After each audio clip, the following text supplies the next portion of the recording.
किसानी मसले थे जिस दौरान साडे नाल साडे कैबिनेट मिनिस्टर्स जुड़ते हुए नजर आए और पूरी खुल के गलबात की गई। फिलहाल किसानी की गल हो चुकी है और हुण गल करन जा रहे हैं पंजाब दी। पंजाब एक होर दिक्कत चों इस वेले गुजर रहा है और वड्डी दिक्कत जिहड़ी है कोरोना वायरस दे नाल जुड़ी हुई है, क्योंकि पंजाब अमीर राज्यां दे विचों एक भी है और पंजाबियां ने भी हर हाल दे विच खुशहाली दे राह ते वधना भी सिक्ख्या है। पर इस वेले एक एक्स्ट्रा ऑर्डिनरी सिचुएशन आउण खलोती है पंजाब दे सामने और वो है कोरोना वायरस। पिछला पूरा साल कोरोना ਦੀ ਲਪੇਟ ਦੇ ਵਿੱਚ ਲੰਘਿਆ और ਇਹ ਸਾਲ ਵੀ ਫਿਲਹਾਲ ਦੂਜੇ ਸਟ੍ਰੇਨ ਦੇ ਕਰਕੇ ਕੋਰੋਨਾ ਵਾਇਰਸ ਫਿਲਹਾਲ ਫਿਰ ਤੋਂ ਉਸਦੇ ਗ੍ਰਾਫ ਜਿਹੜੇ ਨੇ ਉਹ ਵਧਣੇ ਸ਼ੁਰੂ ਹੋ ਗਏ ਨੇ, ਜੋ ਕਿ ਪੰਜਾਬ ਸਰਕਾਰ ਦੇ ਸਾਹਮਣੇ ਇੱਕ ਵੱਡੀ ਮੁਸੀਬਤ ਲੈ ਕੇ ਆਏ ਨੇ। ਔਰ ਦੂਜੇ ਸਟ੍ਰੇਨ ਦੇ ਨਾਲ ਹੁਣ ਪੰਜਾਬ ਸਰਕਾਰ ਕਿੱਦਾਂ ਨਜਿੱਠੇਗੀ, ਕਿੱਦਾਂ ਕੰਟਰੋਲ ਕੀਤਾ ਜਾਵੇਗਾ, ਕਿੱਦਾਂ ਆਪਣੇ ਲੋਕਾਂ ਨੂੰ ਅਵੇਅਰ ਕੀਤਾ ਜਾਵੇਗਾ, ਇਹ ਬਹੁਤ ਵੱਡਾ ਚੈਲੰਜ ਪੰਜਾਬ ਸਰਕਾਰ ਦੇ ਅੱਗੇ ਆ ਗਿਆ ਹੈ। ਤਾਂ ਹੁਣ ਇਸ ਮੁਤਲਕ ਇਸ ਸੈਸ਼ਨ ਦੇ ਵਿੱਚ ਗੱਲਬਾਤ ਕਰਾਂਗੇ। ਸਾਡਾ ਦੂਜਾ ਸੈਸ਼ਨ ਕੋਰੋਨਾ ਦਾ ਵਾਰ ਪੰਜਾਬ ਆਖਿਰ ਕਿੰਨਾ ਅਖਤਿਆਰ। ਤਾਂ ਇਸ ਸੈਸ਼ਨ ਦੇ ਵਿੱਚ I would like our assistant news editor Mr. Gaurav Shukla and our senior anchor Amrit Virdi to lead this session, and the guest for the session will be the Health Minister of Punjab Mr. Balbir Sidhu and the Medical Education Minister Mr. O.P. Soni. I welcome you sir over the session and over to you Gaurav and Amrit. शुक्रिया नवजोत, धन्यवाद। ਅਸੀਂ ਆਪਣੇ segment ਨੂੰ ਅੱਗੇ ਵਧਾਉਂਦੇ ਹਾਂ। ਇਸ segment ਦੇ ਵਿੱਚ ਅਸੀਂ ਗੱਲ ਹੈਲਥ ਦੀ ਕਰਨੀ ਹੈ, ਪੂਰੇ ਹੈਲਥ ਸਿਸਟਮ ਦੀ। ਸ਼ੁਰੂਆਤ ਦੇ ਵਿੱਚ ਹੀ ਜ਼ਿਕਰ ਕਰਦਾ ਹੈ ਕਿ 1 ਸਾਲ ਦੇ ਵਿੱਚ ਬਹੁਤ ਕੁਝ ਬਦਲਿਆ ਹੈ, ਖਾਸ ਤੌਰ ਤੇ ਕੋਵਿਡ ਦੇ ਦੌਰਾਨ ਸ਼ਾਇਦ ਕਿਸੇ ਨੇ ਸੋਚਿਆ ਨਹੀਂ ਸੀ ਕਿ ਅਜਿਹੇ ਹਾਲਾਤ ਦਾ ਸਾਹਮਣਾ ਦੇਸ਼ ਨੂੰ, ਪੰਜਾਬ ਨੂੰ ਜਾਂ ਦੁਨੀਆ ਨੂੰ ਕਰਨਾ ਪੈ ਸਕਦਾ ਹੈ, ਪਰ ਅਸੀਂ ਸਾਹਮਣਾ ਕੀਤਾ। 1 ਸਾਲ ਦੇ ਬਾਅਦ ਵੀ ਹਾਲਾਤ ਇਹ ਨੇ ਕਿ ਅੱਜ ਵੀ ਸਥਿਤੀ ਬਿਲਕੁਲ ਤੁਸੀਂ ਨਹੀਂ ਕਹਿ ਸਕਦੇ ਕਿ ਬਹੁਤ ਆਮ ਵਰਗੀ ਹੋ ਚੁੱਕੀ ਹੈ। ਇੱਕ ਵਾਰ ਫਿਰ ਤੋਂ ਖਤਰਾ ਸਾਡੇ ਸਾਹਮਣੇ ਹੈਗਾ। ਅਸੀਂ ਇਸ ਪੂਰੇ ਸੈਗਮੈਂਟ ਦੇ ਵਿੱਚ ਮੈਡੀਕਲ ਐਜੂਕੇਸ਼ਨ ਤੇ ਵੀ ਗੱਲਬਾਤ ਕਰਾਂਗੇ ਤੇ ਹੈਲਥ ਸਿਸਟਮ ਦੇ ਉੱਤੇ ਗੱਲਬਾਤ ਕਰਾਂਗੇ। ਸਾਡੇ ਨਾਲ ਨੇ ਓਪੀ ਸੋਨੀ ਜੀ। ਸਰ ਬਹੁਤ ਬਹੁਤ ਸਵਾਗਤ ਹੈ ਤੁਹਾਡਾ। Thank you. ਤਾਂ ਬਿਲਕੁਲ ਜਿਸ ਤਰੀਕੇ ਦੇ ਨਾਲ ਮੈਡੀਕਲ ਦੀ ਗੱਲ ਹੋਵੇਗੀ ਉਸੇ ਤਰੀਕੇ ਦੇ ਨਾਲ ਹੈਲਥ ਦੀ ਗੱਲ ਹੋਵੇਗੀ, ਸਿਹਤ ਦੀ ਗੱਲ ਹੋਵੇਗੀ। ਮੈਨੂੰ ਲੱਗਦਾ ਹੈ ਪੰਜਾਬ ਦੇ ਸਾਰੇ ਮਹਿਕਮੇ ਇੱਕ ਪਾਸੇ ਤੇ ਪਿਛਲੇ 1 ਸਾਲ ਦੇ ਵਿੱਚ ਸਿਹਤ ਮਹਿਕਮਾ ਰਿਹਾ ਜਾਂ ਜੋ ਸਿਹਤ ਮੰਤਰੀ ਰਹੇ ਨੇ ਉਹਨਾਂ ਦੀ ਜਿਹੜੀ ਜ਼ਿੰਮੇਵਾਰੀ ਵੀ ਉਹ ਸਭ ਤੋਂ ਵੱਧ ਰਹੀ ਹੈ। ਤੇ ਇੱਕ ਅਗਲਾ ਸਾਲ ਜਿਹੜਾ ਉਹ ਵੀ ਪੂਰਾ ਚੁਣੌਤੀਆਂ ਭਰਪੂਰ ਰਹਿਣ ਵਾਲਾ ਹੈ। ਤੇ ਗੱਲਬਾਤ ਹੋਵੇਗੀ 4 ਸਾਲਾਂ ਤੇ ਅਗਲੇ 1 ਸਾਲ ਦੇ ਏਜੰਡੇ ਤੇ ਵੀ। ਬਲਬੀਰ ਸਿੱਧੂ ਸਾਡੇ ਨਾਲ ਸਿਹਤ ਮੰਤਰੀ ਨੇ, ਬਹੁਤ ਬਹੁਤ ਸਵਾਗਤ ਹੈ ਬਲਬੀਰ ਸਿੱਧੂ ਜੀ। ਸ਼ੁਰੂਆਤ ਤੁਹਾਡੇ ਤੋਂ ਹੀ ਕਰਾਂਗੇ। ਅਸੀਂ 4 ਸਾਲ ਦਾ ਲੇਖਾ ਜੋਖਾ ਲੈ ਰਹੇ ਹਾਂ, ਪਰ ਅਸੀਂ ਇਹਨੂੰ 2 ਹਿੱਸਿਆਂ ਦੇ ਵਿੱਚ ਮੈਨੂੰ ਲੱਗਦਾ ਡਿਵਾਈਡ ਕਰਨਾ ਚਾਹੀਦਾ। 3 ਸਾਲ ਇੱਕ ਪਾਸੇ, 1 ਸਾਲ ਇੱਕ ਪਾਸੇ, ਕਿਉਂਕਿ ਜਦੋਂ ਗੱਲ ਆਉਂਦੀ ਹੈ ਕੋਰੋਨਾ ਕਾਲ ਦੀ ਉਹ ਤਾਂ ਪੂਰਾ ਕੋਰੋਨਾ 'ਚ ਹੀ ਨਿਕਲ ਗਿਆ। ਸਰਕਾਰ ਵੀ ਇਹੀ ਗੱਲ ਬਾਰ-ਬਾਰ ਕਹਿ ਦਿੰਦੀ ਕਿ ਉਸ ਸਾਲ ਦੇ ਵਿੱਚ ਅਸੀਂ ਕੁਝ ਕਰ ਨਹੀਂ ਪਾਏ ਕਿਉਂਕਿ ਕੋਰੋਨਾ ਹੋ ਗਿਆ। ਇਸ ਲਈ ਅਸੀਂ 4 ਸਾਲ ਨੂੰ 2 ਦੇ ਵਿੱਚ ਡਿਵਾਈਡ ਕਰ ਲਿਆ, 3 ਸਾਲ ਪਲੱਸ 1 ਸਾਲ। ਕਿਸ ਤਰ੍ਹਾਂ ਦੇਖਦੇ ਹੋ ਜੋ ਤੁਹਾਡੇ 3 ਪਲੱਸ 1 ਨਿਕਲੇ ਨੇ ਇਹਨਾਂ 4 ਸਾਲਾਂ ਦੇ ਵਿੱਚ? ਵਾਦਾ ਕੀਤਾ ਸੀ, ਵਫਾ ਕਿੰਨੇ ਹੋਏ, ਮੁਨਕਰ ਕਿੰਨੇ ਹੋਏ? ਪਿਛਲੇ ਪੂਰੇ 4 ਸਾਲ ਦਾ ਗ੍ਰਾਫ, ਆਪਣੀ ਪਿਕਚਰ ਕਿੰਨੀ ਕਲੀਅਰ ਦੇਖਦੇ ਹੋ? ਦੇਖੋ, ਪਹਿਲੀ ਗੱਲ ਤਾਂ ਤੁਸੀਂ ਜਿਹੜੀ ਗੱਲ ਕੀਤੀ ਵੀ 4 ਸਾਲ ਤੇ 1 ਸਾਲ ਦੀ ਗੱਲ ਕਰਦੇ ਹੋ। ਕੈਪਟਨ ਸਾਹਿਬ ਦੀ ਸਰਕਾਰ ਦੇ ਮੈਂ ਵਜ਼ੀਰ ਹੁੰਦੇ ਹੋਏ, ਸੋਨੀ ਸਾਹਿਬ ਮੇਰੇ ਵੱਡੇ ਭਰਾ ਨੇ, ਜੋ ਅਸੀਂ 1 ਸਾਲ ਦੇ ਵਿੱਚ ਕਰੋਨਾ ਵਾਸਤੇ ਕੀਤਾ, ਸ਼ਾਇਦ ਉਹਦੀ ਪ੍ਰਸ਼ੰਸਾ ਹਿੰਦੁਸਤਾਨ ਦੇ ਪ੍ਰਧਾਨ ਮੰਤਰੀ ਨੂੰ ਵੀ ਕਰਨੀ ਪਈ ਕਿ ਜੋ ਮਾਡਲ ਪੰਜਾਬ ਨੇ ਅਡਾਪਟ ਕੀਤਾ ਬਹੁਤ ਵਧੀਆ ਸੀ। ਔਰ ਜਿਸ ਦਿਨ ਸਾਡੇ ਕੋਲੇ ਕੋਵਿਡ ਆਇਆ, ਸਾਡੇ ਕੋਲੇ ਇੱਕ ਸਿੰਗਲ ਟੈਸਟ ਕਰਨ ਦੀ ਵੀ ਕੈਪੈਸਿਟੀ ਨਹੀਂ ਸੀ। ਲੇਕਿਨ ਅਸੀਂ ਅੱਜ, ਮੈਂ ਕੱਲ ਦਾ ਡਾਟਾ ਦੱਸਣ ਲੱਗਿਆ ਕਿ ਅੱਜ ਅਸੀਂ ਇੰਨੇ ਕੁ ਸਮਰੱਥ ਹੋਏ ਹਾਂ 1 ਸਾਲ ਦੇ ਵਿੱਚ ਕਿ 40,000 ਸੈਂਪਲਿੰਗ ਤੇ 40,000 35-40,000 ਟੈਸਟਿੰਗ ਕਰਨ ਦੇ ਸਮਰੱਥ ਅਸੀਂ ਹੋਇਆ। ਇੰਨਾ ਐਕਸਪੈਂਡ ਆਪਣੇ ਡਿਪਾਰਟਮੈਂਟ ਨੂੰ ਕੀਤਾ।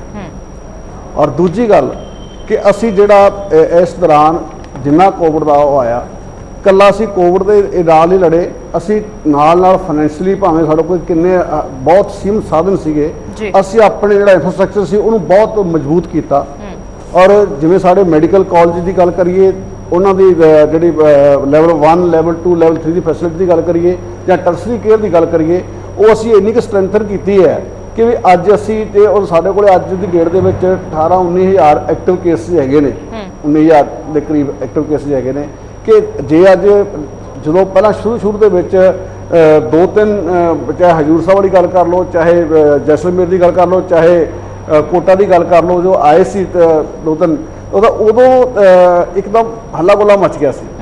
ਪਰ ਲੇਕਿਨ ਅੱਜ ਜੇ ਇੰਨੇ ਹੋਣ ਦੇ ਬਾਵਜੂਦ ਵੀ ਪੀਸਫੁਲੀ ਕੰਮ ਚੱਲ ਰਿਹਾ, ਇਟ ਮੀਨਸ ਸਰਕਾਰ ਦੀਆਂ ਜਿਹੜੀਆਂ ਫੈਸਿਲਿਟੀਆਂ ਨੇ ਤਾਂ ਜਿਹੜਾ ਸਾਡਾ ਮੈਡੀਕਲ ਸਿਸਟਮ ਆ ਉਹਨੂੰ ਅਸੀਂ ਬਹੁਤ ਅਪਗ੍ਰੇਡ ਕੀਤਾ ਔਰ ਉਹ 'ਚ ਬਹੁਤ ਸੁਧਾਰ ਕੀਤਾ ਹੈਗਾ। ਮੈਂ ਸੋਨੀ ਸਾਹਿਬ ਦਾ ਰੁਖ ਕਰਾਂ, ਪਰ ਇੱਕ ਲੋਕ ਬਹੁਤ ਜਾਣਨਾ ਚਾਹੁੰਦੇ ਹੋਣਗੇ ਪਿਛਲੇ 24 ਘੰਟੇ ਦੇ ਵਿੱਚ ਨਵੇਂ ਸਟ੍ਰੇਨ ਦਾ ਸਿੱਧੂ ਸਾਹਿਬ ਬੜਾ ਜ਼ਿਕਰ ਹੋ ਗਿਆ। ਦੱਸ ਦਿਓ ਸਥਿਤੀ ਕੀ ਹੈ ਕਿ ਜਿਹੜੇ ਨਵੇਂ ਕੇਸ ਆ ਰਹੇ ਨੇ ਜਿਵੇਂ ਹੁਣ 2500 2600 ਮੈਂ 2400 ਨਵੇਂ ਸਟ੍ਰੇਨ ਦੇ ਮੈਂ ਕਿੰਨੇ ਤੁਹਾਨੂੰ ਮੌਕੇ ਦੇ ਵਿੱਚ ਇਹ ਗੱਲ ਨਵੇਂ ਦੱਸਣੀ ਚਾਹੁੰਦਾ ਹਾਂ ਕਿ ਵੀ ਪਹਿਲੀ ਗੱਲ ਤਾਂ ਅਸੀਂ ਜਿਹੜਾ ਆਪਣਾ ਮਹਿਕਮਾ ਸਟਰਕਚਰ ਦੇ ਵਿੱਚ ਅਸੀਂ ਇੰਪਲੋਇਮੈਂਟ ਬਹੁਤ ਜਨਰੇਟ ਕੀਤੀ। ਅਸੀਂ 11000 ਦੇ ਕਰੀਬ ਵਿੱਚ ਡਾਕਟਰ ਵਿੱਚ ਪੈਰਾਮੈਡੀਕਲ ਸਟਾਫ ਅਸੀਂ ਉਹਨਾਂ ਨੂੰ ਭਰਤੀ ਕੀਤਾ, ਜਿਹੜਾ ਕਿ ਇੱਕ ਰਿਕਾਰਡ ਕਾਇਮ ਕੀਤਾ।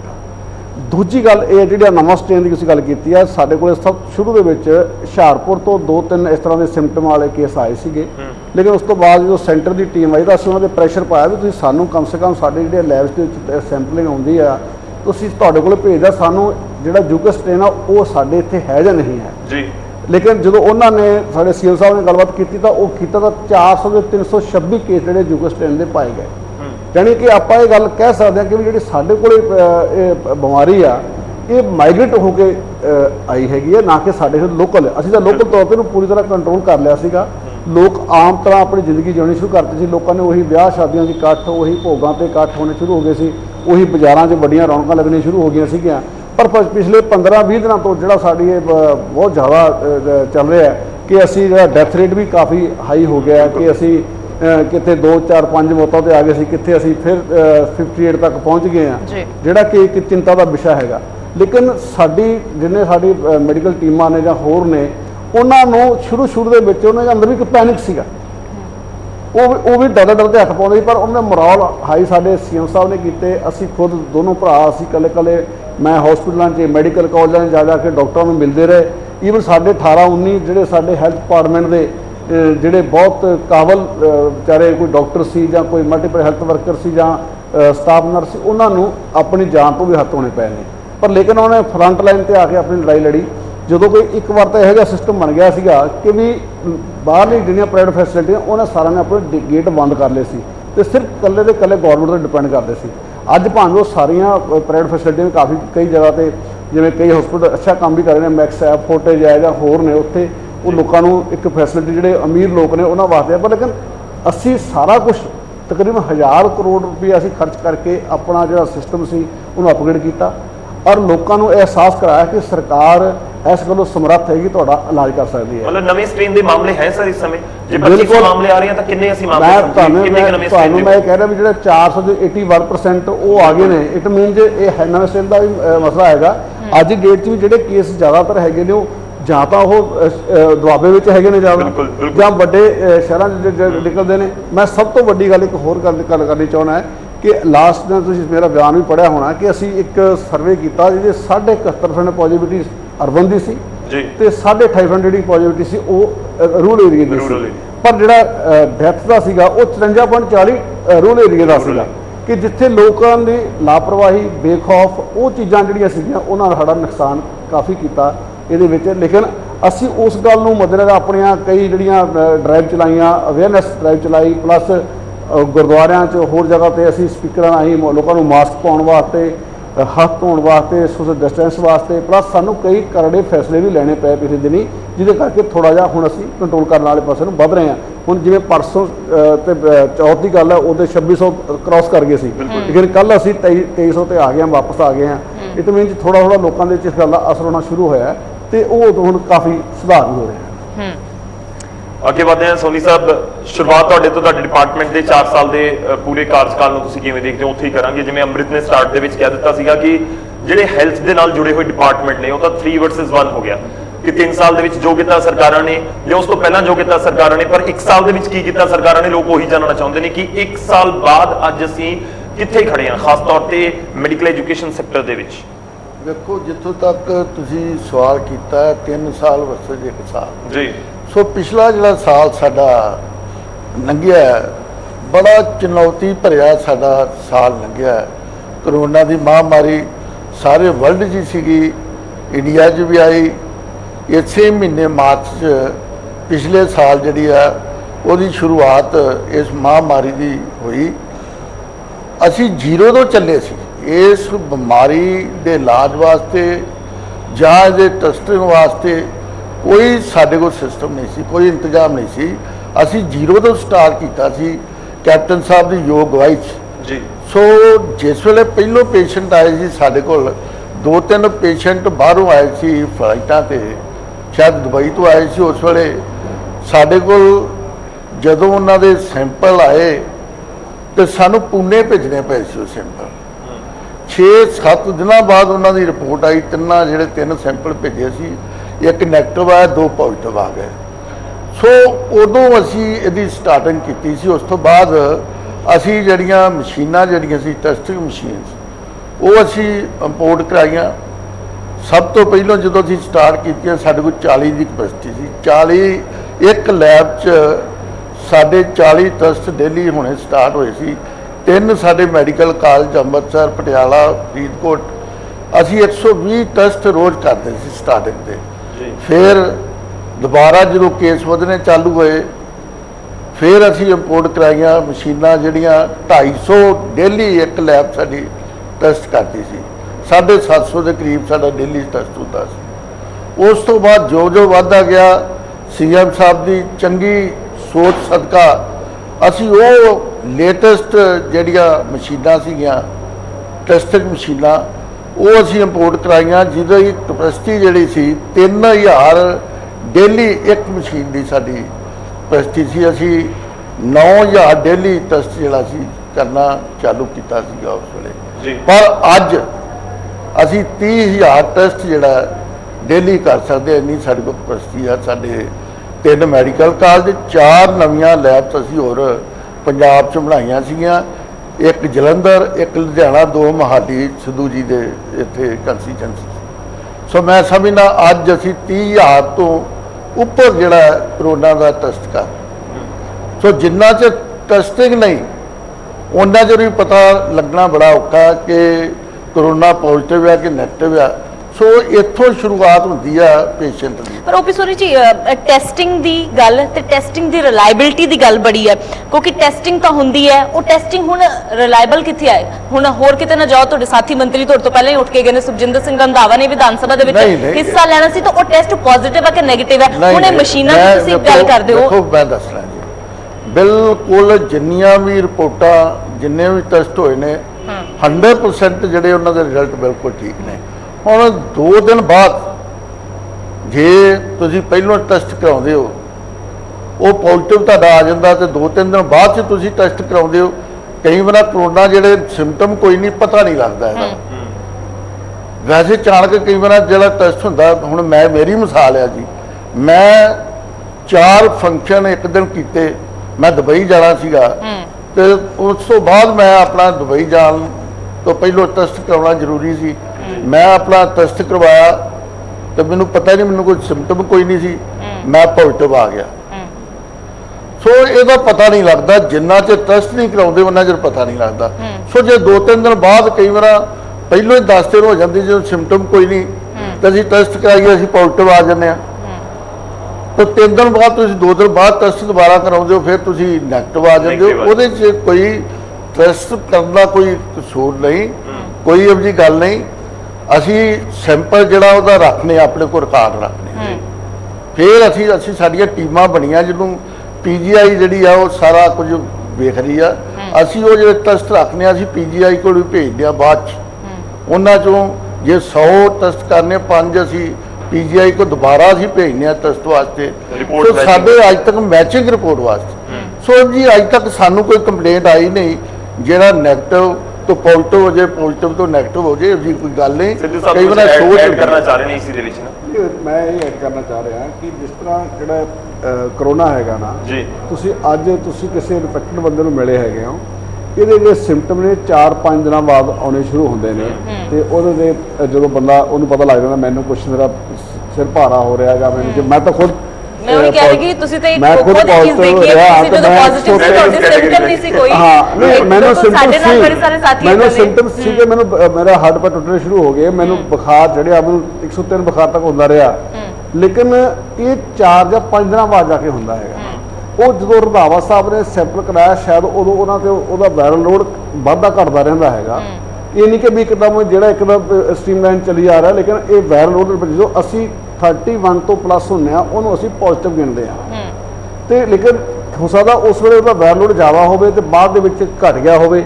ਤੇ ਇਹ ਚੀਜ਼ਾਂ ਹੁਣ ਬਹੁਤ ਸਾਰੇ ਬੰਦੇ ਜਿਹੜੇ ਫੀਲਡ ਦੇ ਵਿੱਚ ਇਸ ਵੇਲੇ ਘੁੰਮ ਰਹੇ ਨੇ, ਉਹਨਾਂ ਨੂੰ ਕਰੋਨਾ ਹੋ ਕੇ ਨਿਕਲ ਗਿਆ।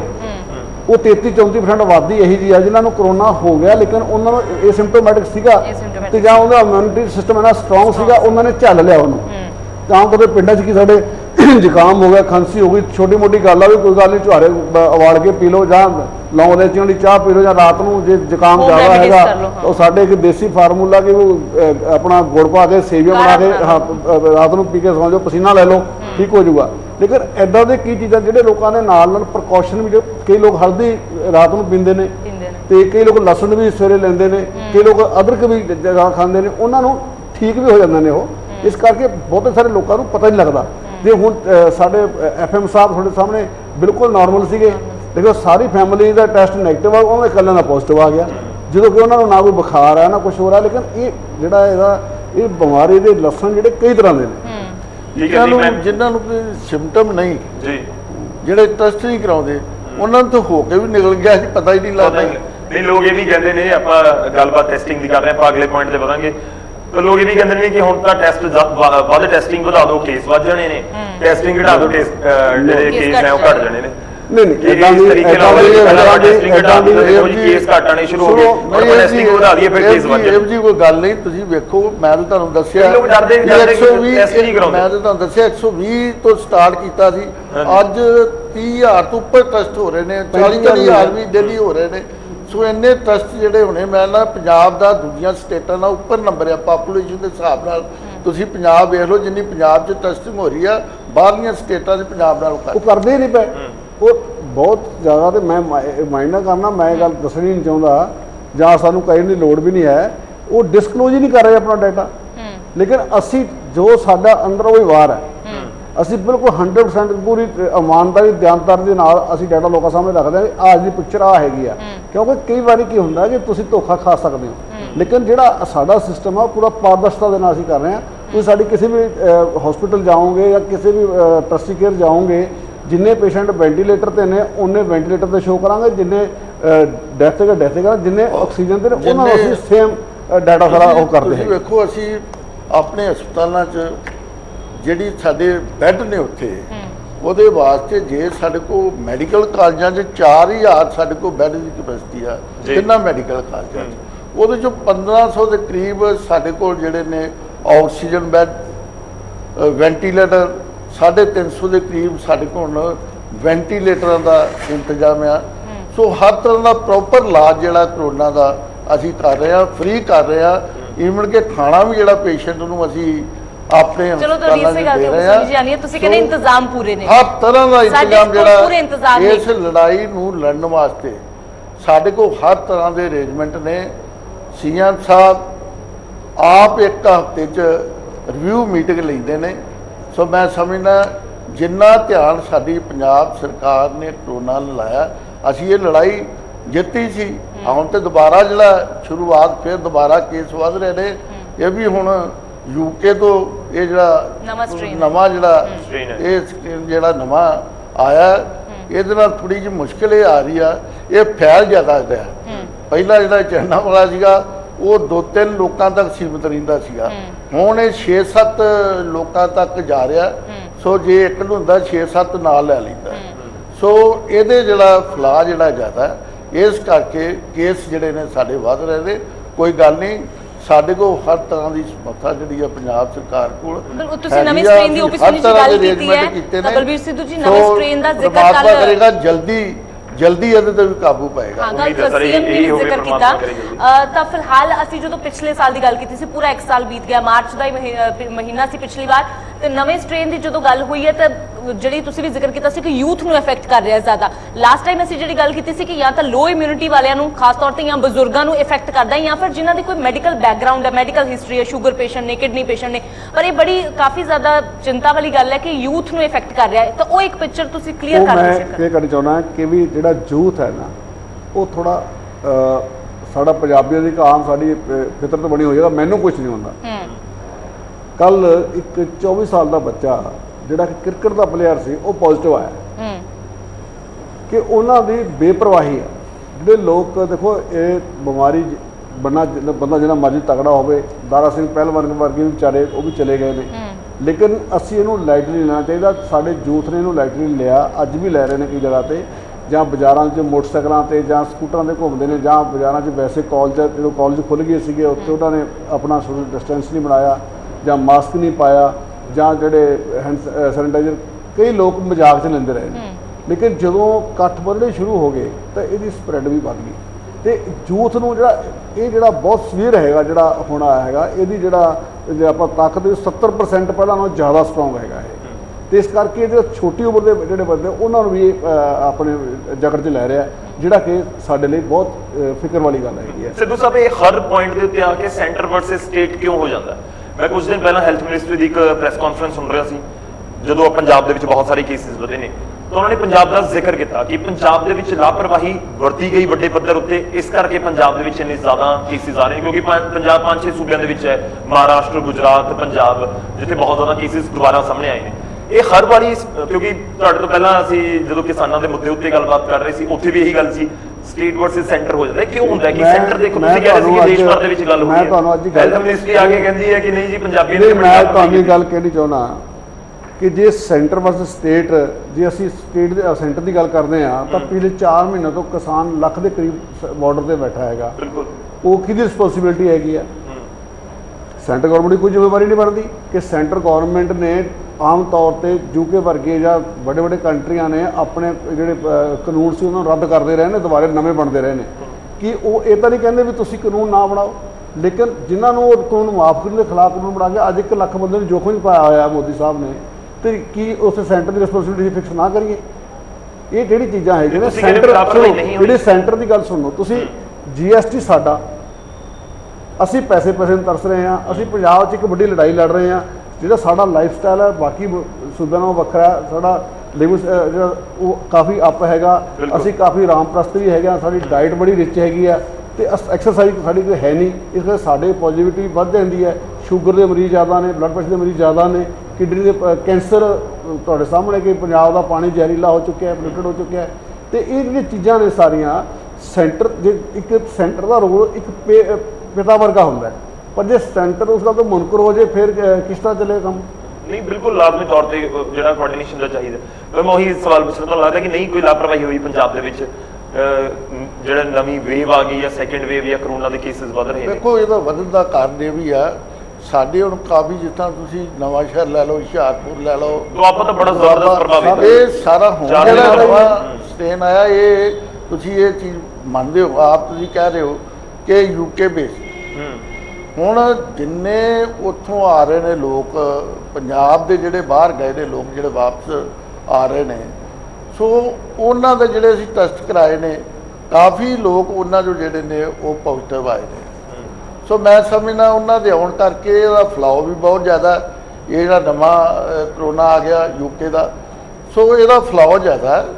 ਅੱਗੇ ਇਹ 2-3 ਤੱਕ ਸੀਮਿਤ ਰਹਿੰਦਾ ਜੀ, ਹੁਣ ਇਹਦੇ ਨਾਲ 6-7 ਲੋਕ ਜਿਹੜੇ ਨੇ ਜਿਹਨੂੰ ਪੋਜ਼ਿਟਿਵ ਜਿਹੜਾ ਆ ਜਾਂਦਾ ਉਹ 6-7 ਲੋਕ ਨਾਲ ਇਫੈਕਟ ਕਰਦਾ। ਸੋ ਇਹਦੇ ਨਾਲ ਜਿਹੜਾ ਫਲਾਓ ਵੱਧ ਰਿਹਾ, ਇਹ ਜਿਹੜੇ ਕੇਸ ਆ ਰਹੇ ਨੇ ਇਸ ਕਰਕੇ ਜ਼ਿਆਦਾ ਆ ਰਹੇ ਨੇ। ਸੋ ਕੋਈ ਗੱਲ ਨਹੀਂ, ਸਾਡੇ ਕੋਲ ਇਹਦੇ ਲੜਾਈ ਵਾਸਤੇ ਸਾਰੇ ਅਰੇਂਜਮੈਂਟ ਨੇ, ਇਹ ਵੀ ਜਲਦੀ ਜਿਹੜਾ ਹੈ ਉਹ ਕੰਟਰੋਲ 'ਚ ਆ ਜਾਏਗਾ।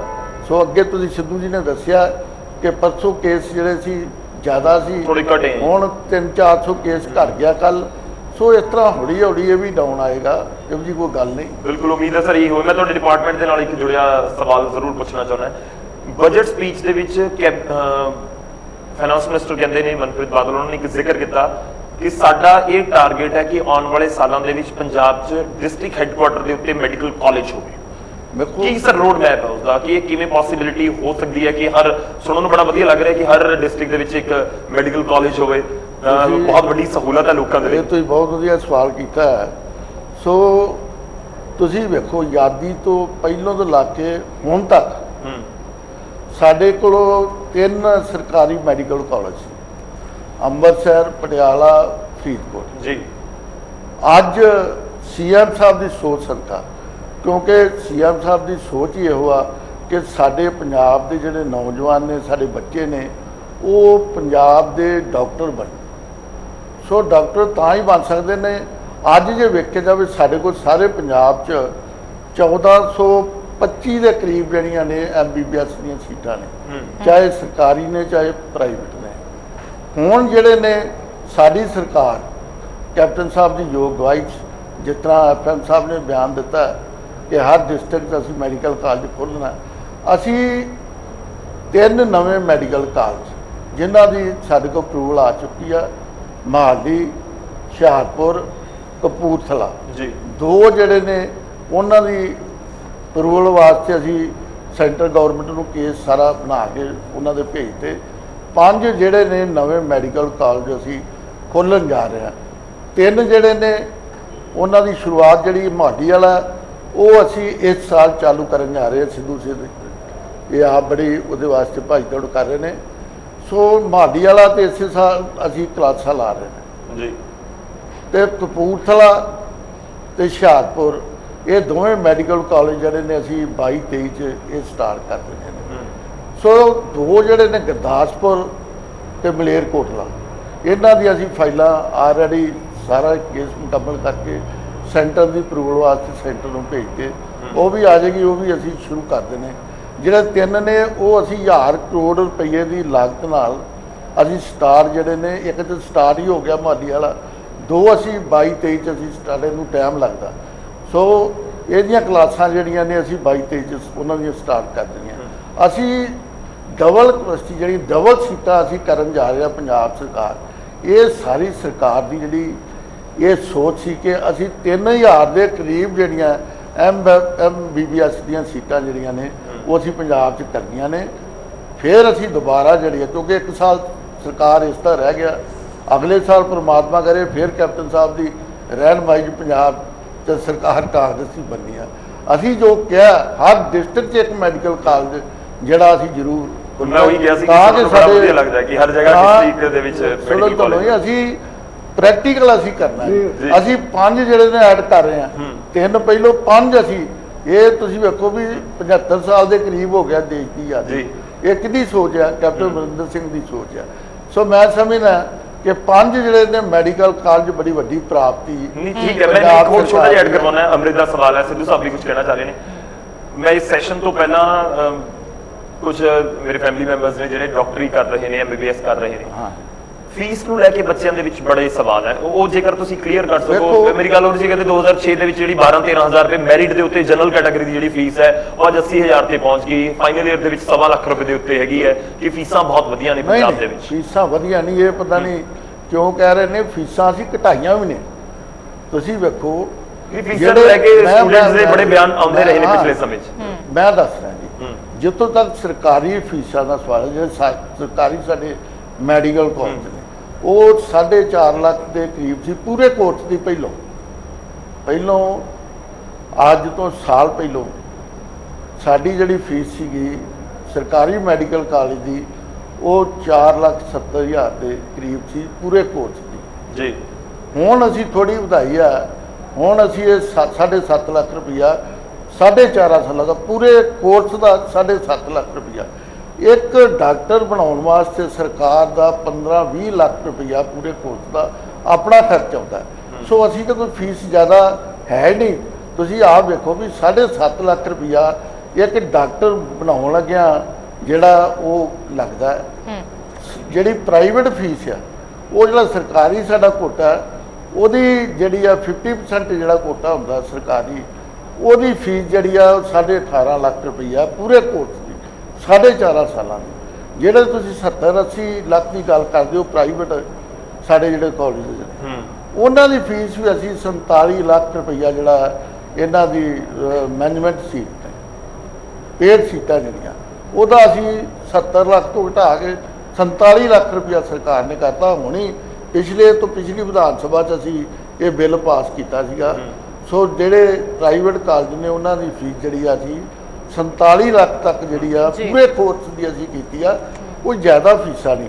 ਫੀਸਾਂ ਘਟਾਈ ਗੱਲ ਹੈ ਕਿ ਲੋਕ ਕਹਿੰਦੇ ਕਿ ਜੇ ਡਾਕਟਰ ਬਣਾਉਣਾ ਹੋਵੇ ਤਾਂ ਤੁਹਾਡੇ ਕੋਲ 20-25 ਲੱਖ ਰੁਪਇਆ ਚਾਹੀਦਾ ਹੈ। ਜੇ ਤੁਹਾਡੀ ਸਰਕਾਰੀ ਦੀ ਫੀਸ ਹੋਵੇ 25 ਲੱਖ ਰੁਪਇਆ ਚਾਹੀਦਾ ਹੈ। ਕਿਤਾਬਾਂ ਦਾ ਹੋਰ ਇਹ ਉਹ ਖਰਚਾ ਹੋ ਗਿਆ। ਨਹੀਂ, ਜਿੱਥੋਂ ਤੱਕ ਸਰਕਾਰੀ ਸਾਡੇ ਕਾਲਜ ਦੇ ਉਹਦੀ ਫੀਸ ਹੀ ਕੋਈ 7.5 ਲੱਖ ਰੁਪਇਆ 4.5 ਸਾਲਾਂ ਦਾ ਪੂਰੇ ਕੋਰਸ ਦਾ। ਪਰ ਸਰਕਾਰੀ ਦੇ ਵਿੱਚ ਐਂਟਰੀ ਦਾ ਹੀ ਕ੍ਰਾਈਟੇਰੀਆ ਇੰਨਾ ਮੁਸ਼ਕਲ ਹੋ ਜਾਂਦਾ ਹੈ। ਨੋ ਉਹਦੇ ਮੈਰਿਟ ਤੇ ਵੇਖੋ, ਉਹਦੇ ਟੈਸਟ ਤੁਹਾਨੂੰ ਪਤਾ ਹੀ ਆ ਮੈਰਿਟ ਤੇ ਮੈਰਿਟ ਤੇ ਜਿਹੜੇ ਬੱਚੇ ਜਿਹੜੇ ਨੇ ਜਿਹਨੇ ਹੁਣ ਡਾਕਟਰ ਬਣਨਾ ਮੈਰਿਟ ਤੇ ਬਣਨਾ। ਬਿਲਕੁਲ। ਸੋ ਜਿਹੜੇ ਬੱਚੇ ਆ ਜਾਂਦੇ ਨੇ ਬੜਾ ਜਿਹੜਾ ਟੈਸਟ ਹੈ ਇਹਦਾ ਬੜਾ ਸਖਤ ਹੁੰਦਾ ਹੈ ਵਿੱਚ ਨੋ ਡਾਊਟ। ਪਰ ਜਿਹੜੇ ਬੱਚੇ ਸਾਡੇ ਕੋਲ ਹੁਣ ਜਿਹੜੀਆਂ ਸੀਟਾਂ ਨੇ ਚਾਹੇ ਉਹ ਪ੍ਰਾਈਵੇਟ ਨੇ ਚਾਹੇ ਸਰਕਾਰੀ ਨੇ 1425 ਸੀਟਾਂ ਹਰ ਸਾਲ ਅਸੀਂ ਭਰਦੇ ਡਾਕਟਰ ਬਣਾਉਂਦੇ ਹਾਂ ਅਸੀਂ ਸਾਡੇ ਬਣਦੇ ਨੇ। ਸੋ ਇਹੋ ਹੀ ਸੋਚ ਜਿਹੜੀ ਸਰਕਾਰ ਦੀ ਹੈ ਕਿ ਅਸੀਂ 1450 ਜੇ ਸਾਡੇ ਕੋਲ 1425 ਬੱਚੇ ਹਰ ਸਾਲ ਡਾਕਟਰ ਬਣਦੇ ਨੇ ਤੇ ਅਸੀਂ 3000 ਤੱਕ ਲੈ ਕੇ ਜਾਣਾ। ਸੋ ਜਲਦੀ ਅਸੀਂ 3000 ਤੱਕ ਅਸੀਂ ਸਾਡੀ ਜਿਹੜੀ ਬੱਚਿਆਂ ਦੀ ਐਡਮਿਸ਼ਨ ਪੰਜਾਬ 'ਚ ਹੋ ਗਈ। ਸਾਡੇ ਬੱਚੇ ਜਿਹੜੇ ਨੇ ਚੰਗੇ ਡਾਕਟਰ ਬਣ ਕੇ ਪੰਜਾਬ ਦੇ ਲੋਕਾਂ ਦੀ ਸੇਵਾ ਦੇਸ਼ ਦੇ ਲੋਕਾਂ ਦੀ ਸੇਵਾ ਕਰਨਗੇ।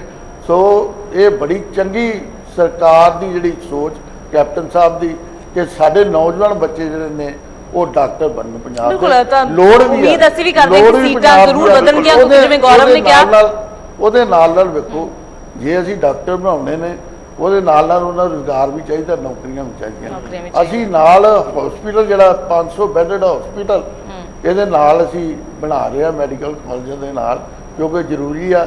ਸੋ ਉਹਦੇ 'ਚ ਵੀ ਜੇ ਹਰ ਹਸਪੀਟਲ 'ਚ ਮੈਡੀਕਲ ਕਾਲਜ 'ਚ 5-5 ਬੈੱਡਡ 500 ਬੈੱਡਡ ਹਸਪਤਾਲ ਬਣ ਗਏ। 1500 ਜਿਹੜੇ ਨੇ ਇਸ 2 ਸਾਲਾਂ 'ਚ ਅਸੀਂ ਜਿਹੜੇ ਨੇ ਉਹ ਬੈੱਡਡ ਹਸਪੀਟਲ ਬਣਾ ਰਹੇ ਹਾਂ ਜਿੱਥੇ ਸਾਡੇ ਬੱਚੇ ਜਿਹੜੇ ਡਾਕਟਰ ਬਣ ਕੇ ਉਹਨਾਂ ਨੂੰ ਰੁਜ਼ਗਾਰ ਵੀ ਮਿਲੂਗਾ, ਨੌਕਰੀਆਂ ਵੀ ਮਿਲਣਗੀਆਂ। ਸੋ ਹੁਣ ਹੀ ਅਸੀਂ ਸੁਣਨ ਦੇ ਵਿੱਚ ਤਾਂ ਬੜਾ ਵਧੀਆ ਲੱਗ ਰਿਹਾ ਜਿਵੇਂ ਤੁਸੀਂ ਕਿਹਾ ਕਿ ਇਦਾਂ ਕਰ ਦੇਣਾ ਹੈ ਆਉਣ ਵਾਲੇ ਸਾਲਾਂ ਦੇ ਵਿੱਚ। ਲਾਸਟ ਈਅਰ ਜਿੰਨੀਆਂ ਸਾਡੇ ਕੋਲ ਖਾਲੀ ਸੀਟਾਂ ਸੀ ਮੇਰੇ ਭਰਾ ਬੈਠੇ ਨੇ ਸਿੱਧੂ ਸਾਹਿਬ ਸਾਰਾ ਹੈਲਥ ਵੇਖ ਰਹੇ ਨੇ, ਬੜੀ ਮਿਹਨਤ ਕਰ ਰਹੇ ਨੇ।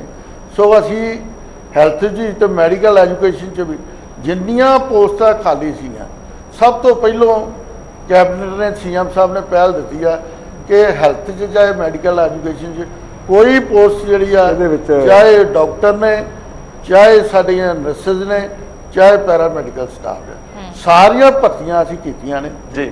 ਸੋ ਕਿਸੇ ਤਰ੍ਹਾਂ ਦੀ ਮੁਸ਼ਕਲ ਜਿਹੜੀ ਆ ਹੈਲਥ 'ਚ ਜਾਂ ਮੈਡੀਕਲ ਐਜੂਕੇਸ਼ਨ 'ਚ ਇਹੋ ਜੀ ਕੋਈ ਮੁਸ਼ਕਲ ਅਸੀਂ ਰਹਿ ਨਹੀਂ ਦਿੱਤੀ।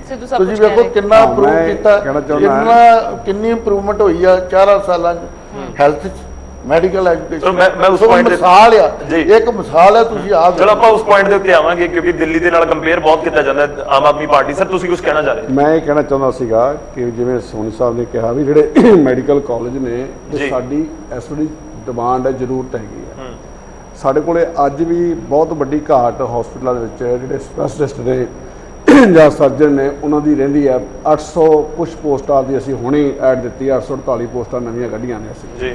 ਇੱਕ ਵਾਕਰ ਇੰਟਰਵਿਊ ਚੱਲਦੀ 24 ਜਿਹੜੀ 12 ਮਹੀਨੇ ਚੱਲਦੀ ਹੈ। ਜਿਉਂ ਸਾਡੇ ਕੋਲੇ ਆਪਣੇ ਸਪੈਸ਼ਲਿਸਟ ਆਈ ਜਾਂਦੇ ਨੇ ਅਸੀਂ ਉਹਨੂੰ ਜੁਆਇਨ ਕਰਾਈ ਜਾਂਦੇ। ਹੁਣੇ ਮੇਰੇ ਡਿਪਾਰਟਮੈਂਟ 'ਚ 500 ਪੋਸਟ ਅਸੀਂ ਮੈਡੀਕਲ ਅਫਸਰ ਦੀ ਵੀ ਭਰਤੀ ਕੀਤੀ ਹੈ। ਰੀਸੈਂਟਲੀ ਜਿਹੜਾ ਭਰਤੀ ਕੀਤਾ ਉਹਨਾਂ ਜੁਆਇਨ ਕਰਕੇ ਨੇ ਬੱਚੇ। ਔਰ ਜੇ ਸਾਡੇ ਕੋਲੇ ਮੈਡੀਕਲ ਕਾਲਜ ਹੋਣਗੇ ਸਾਡੀ ਅੱਜ ਦੀ ਡੇਟ ਦੇ ਵਿੱਚ ਵੀ ਘੱਟੋ ਘੱਟ 2-2.5 ਹਜ਼ਾਰ ਡਾਕਟਰ ਸਾਨੂੰ ਪੰਜਾਬ ਨੂੰ ਜ਼ਰੂਰਤ ਹੈਗੀ ਜੇ ਅਸੀਂ ਸਾਰਾ ਸਿਸਟਮ ਬਹੁਤ ਵਧੀਆ ਤਰੀਕੇ ਨਾਲ ਚਲਾਉਣਾ ਹੈ। ਇਸੇ ਪੁਆਇੰਟ ਤੇ ਉਹਦੇ ਦੂਜੀ ਗੱਲ ਇਹ ਸੀ ਕਿ ਅੱਜ ਤੋਂ ਪਹਿਲਾਂ ਕੀ ਸੀ ਕਿ ਜਿਹੜੇ ਸਰਕਾਰਾਂ ਰਹੀਆਂ ਨੇ ਉਸ ਵੇਲੇ ਜਿਹੜਾ ਮੈਡੀਕਲ ਅਫਸਰ ਭਰਤੀ ਹੁੰਦਾ ਸੀ ਉਹਦੀ ਤਨਖਾਹ ਪਤਾ ਕਿੰਨੀ ਹੁੰਦੀ ਸੀ? 15,000 ਰੁਪਇਆ ਤੇ 18,000 ਰੁਪਇਆ।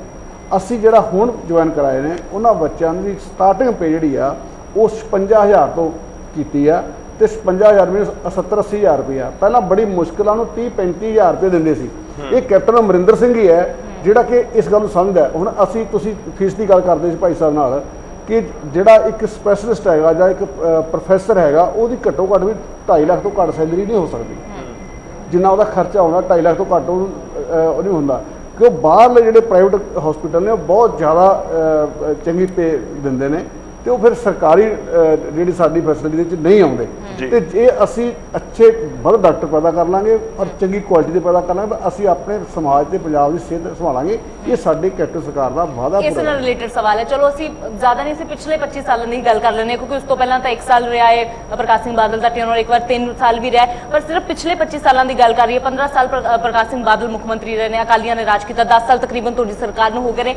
ਕਿ 25 ਸਾਲਾਂ ਦੇ ਵਿੱਚ ਵੀ ਹਾਲਾਤ, ਜੇਕਰ ਅਸੀਂ ਸਰਕਾਰੀ ਹਸਪਤਾਲਾਂ ਦੀ ਗੱਲ ਕਰੀਏ ਤਾਂ ਇਦਾਂ ਨਹੀਂ ਬਣੇ ਕਿ ਕਰੋਨਾ ਦਾ ਇਲਾਜ ਵੱਡੇ ਮਿਨਿਸਟਰਾਂ ਨੂੰ ਲੈ ਕੇ, ਕਿਉਂਕਿ ਲੋਕ ਸਵਾਲ ਖੜੇ ਕਰਦੇ ਨੇ ਕਿ ਜਦੋਂ ਕੋਈ ਮਿਨਿਸਟਰ, ਈਵਨ ਕਿ ਤੁਸੀਂ ਸਰਪੰਚ ਐਮਸੀ ਦੀ ਗੱਲ ਕਰ ਲਓ, ਐਮਐਲਏ ਐਮਪੀ ਤਾਂ ਬੜੀ ਦੂਰ ਦੀ ਗੱਲ ਹੈ, ਕਿ ਜਦੋਂ ਪੋਜ਼ਿਟਿਵ ਆਉਂਦੇ ਨੇ ਜਾਂ ਕੋਈ ਵੀ ਬਿਮਾਰੀ ਆਉਂਦੀ ਹੈ ਹਮੇਸ਼ਾ ਪ੍ਰਾਈਵੇਟ ਹਸਪਤਾਲਾਂ ਨੂੰ ਕਿਉਂ ਭੱਜਦੇ ਨੇ? ਸਰਕਾਰੀ ਹਸਪਤਾਲਾਂ ਦੇ ਵਿੱਚ ਇਲਾਜ। ਸੁਖਬੀਰ ਬਾਦਲ ਬੜੀ ਤਾਜ਼ੀ ਕੰਮ ਕਰ ਰਹੇ। ਸੁਖਬੀਰ ਬਾਦਲ ਨੇ ਤਾਂ ਨਹੀਂ ਕੱਸਿਆ, ਬੜਾ ਮੇਰੇ ਤੇ ਵੀ ਕੱਸਿਆ ਸੀਗਾ। ਜੇ ਮੈਂ ਜਾ ਕੇ ਸਰਕਾਰੀ ਹਸਪਤਾਲ 'ਚ ਪੈ ਜਾਣਾ ਤਾਂ ਆਮ ਲੋਕਾਂ ਨੂੰ ਜਗ੍ਹਾ ਕਿੱਥੇ ਮਿਲੇਗੀ? ਜੇ ਮੈਂ ਆਪਣੇ ਖਰਚੇ ਤੇ ਕਿਤੇ ਜਾ ਕੇ ਦਾਖਲ ਹੋਣਾ ਤਾਂ ਉਸ ਕਿਸੇ ਕੋਈ ਤਕਲੀਫ ਨਹੀਂ ਹੋਣੀ ਚਾਹੀਦੀ। ਪ੍ਰਕਾਸ਼ ਸਿੰਘ ਬਾਦਲ ਦੇ ਪਰਿਵਾਰ ਨੇ, ਬੀਬੀ ਸੁਰਿੰਦਰ ਕੌਰ ਬਾਦਲ ਨੇ ਵੀ 5-6 ਕਰੋੜ ਰੁਪਇਆ ਖਰਚ ਕੀਤਾ ਅਮਰੀਕਾ ਜਾ ਕੇ, 5-6 ਕਰੋੜ ਰੁਪਇਆ ਬਾਬੇ ਨੇ ਕੀਤਾ। ਬਾਬੇ ਦਾ ਹੁਣ ਕੰਨਾਂ 'ਚ ਸੁਣਨ ਵਾਲੀ ਮਸ਼ੀਨ 1.5 ਲੱਖ ਸਰਕਾਰ ਤੋਂ ਲਈ ਹੈ। ਤੇ ਜਿਹੜਾ ਹੁਣ ਸੁਖਬੀਰ ਬਾਦਲ ਨੇ ਜੇ ਸਿਸਟਮ ਨਾ ਅਪਗ੍ਰੇਡ ਕੀਤਾ ਹੁੰਦਾ ਤਾਂ ਇੱਥੋਂ ਵਿਦੰਤਾ ਜਾਣ ਦੀ ਜ਼ਰੂਰਤ ਨਹੀਂ ਸੀ ਪੈਣੀ। ਲੇਕਿਨ ਅਸੀਂ ਸਾਰੇ ਜਿਹੜੇ ਸਾਡੀ ਸਰਕਾਰੀ ਫੈਸਿਲਿਟੀ ਦੇ ਉੱਤੇ ਔਰ ਬਕਾਇਦਾ ਉਹਨਾਂ ਦਾ ਖਾਣ ਦਾ ਪ੍ਰਬੰਧ, ਸਾਰੀ ਟੋਟਲ ਦਵਾਈ ਫਰੀ, ਸਾਰਾ ਉਹਦਾ ਰਹਿਣ ਦਾ ਪ੍ਰਬੰਧ, ਹਰ ਚੀਜ਼ ਸਰਕਾਰ ਵੱਲੋਂ ਫਰੀ ਪ੍ਰੋਵਾਈਡ ਕੀਤੀ ਗਈ ਹੈ ਜੀ। ਲੇਕਿਨ ਇਹ ਨਹੀਂ ਕਿ ਜ਼ਰੂਰੀ ਕਿ ਅਸੀਂ ਜੇ ਕੋਈ ਵੀਆਈਪੀ ਬੰਦਾ ਜਾ ਕੇ ਦਾਖਲ ਹੋ ਜਾਂਦਾ ਤਾਂ ਉੱਥੇ ਬਲਕਿ ਹਸਪੀਟਲ ਦੇ ਵਿੱਚ ਜ਼ਿਆਦਾ ਸਮਾਨ ਪੈ ਜਾਂਦਾ, ਕਿ ਸਾਰਿਆਂ ਦਾ ਧਿਆਨ ਉਧਰਲੇ ਪਾਸੇ ਹੋ ਜਾਂਦਾ ਬਜਾਏ ਦੂਜੇ ਪੇਸ਼ੈਂਟ ਤੋਂ।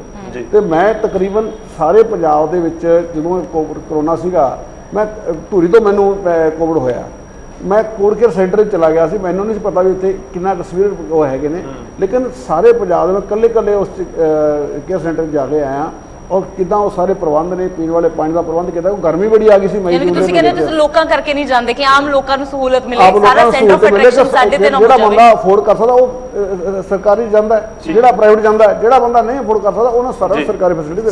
ਸਰ ਇਹ ਬਹੁਤ ਆਪਣੇ ਕੋਲ ਟਾਈਮ ਹੁਣ ਪੂਰਾ ਮੈਂ 30 ਸੈਕਿੰਡਸ ਹੈ। ਇਨਫੈਕਟ ਇੱਕ ਵੈਕਸੀਨੇਸ਼ਨ ਨੂੰ ਲੈ ਕੇ ਸਵਾਲ ਨਹੀਂ ਹੋਇਆ। ਅਰਵਿੰਦ ਕੇਜਰੀਵਾਲ ਦੀ ਇੱਕ ਸਟੇਟਮੈਂਟ ਆਈ ਹੈ ਕਿ ਅਸੀਂ ਦਿੱਲੀ ਨੂੰ ਅਗਲੇ 3 ਮਹੀਨਿਆਂ ਦੇ ਵਿੱਚ ਵੈਕਸੀਨੇਸ਼ਨ ਦਾ ਕੰਮ ਕੰਪਲੀਟ ਕਰ ਦਾਂਗੇ, ਜਿਵੇਂ ਗਵਰਨਮੈਂਟ ਆਫ ਇੰਡੀਆ ਸਾਨੂੰ ਇਜਾਜ਼ਤ ਦਿੰਦੀ ਹੈ। ਹੁਣ 45+ ਦੇ ਲਈ ਹੋ ਗਈ ਹੈ। ਪੰਜਾਬ ਕਿੰਨੇ ਦਿਨਾਂ 'ਚ ਜਾਂ ਕਿੰਨੇ ਮਹੀਨਿਆਂ 'ਚ ਵੈਕਸੀਨੇਟ ਹੋ ਜਾਏਗਾ ਪੂਰਾ ਵੈਕਸੀਨੇਸ਼ਨ ਦਾ ਕੰਮ ਕੰਪਲੀਟ? ਉਹ 3 ਮਹੀਨੇ ਕਹਿੰਦਾ, ਅਸੀਂ 3 ਮਹੀਨਿਆਂ 'ਚ ਸਾਰਾ ਪੰਜਾਬ ਕਵਰ ਕਰ ਦਿਆਂਗੇ।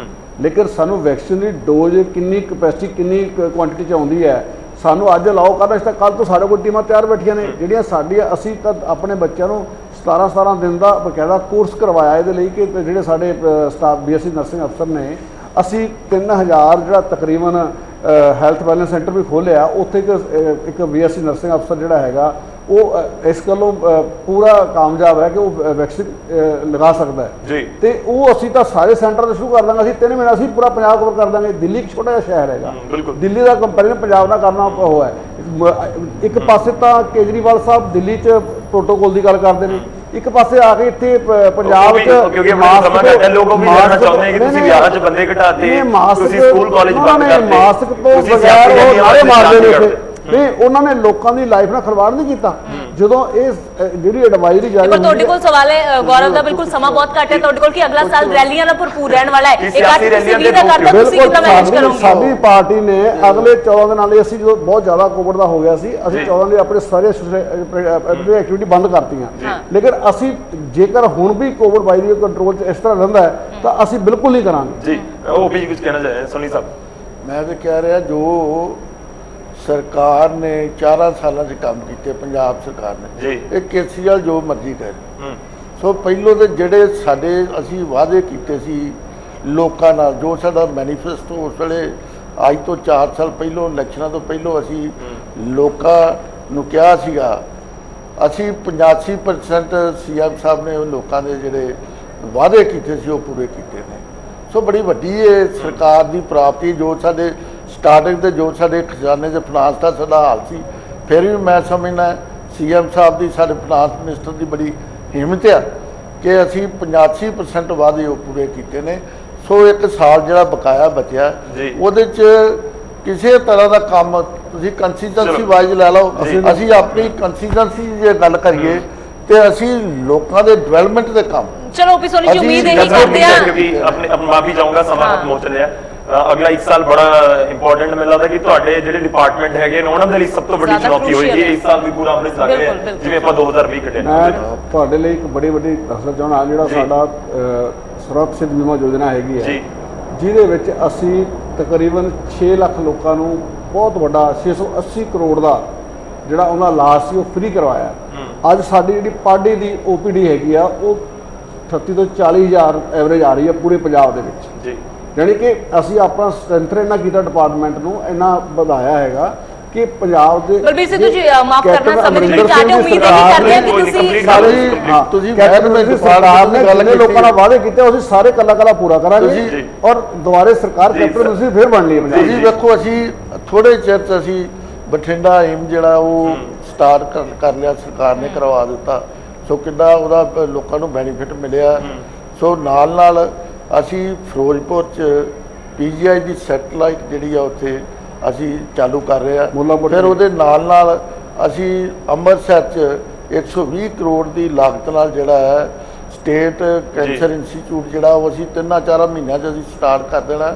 ਸੋ ਕੰਮ ਤੇ ਜਿਹੜੇ ਨੇ, ਜੇ ਅਸੀਂ ਮੈਡੀਕਲ ਐਜੂਕੇਸ਼ਨ ਜਾਂ ਹੈਲਥ ਦੀ ਗੱਲ ਕਰੀਏ, ਕਿੰਨਾ ਕੰਮ 4 ਸਾਲਾਂ 'ਚ ਸਾਡੀ ਸਰਕਾਰ ਨੇ ਕੀਤਾ।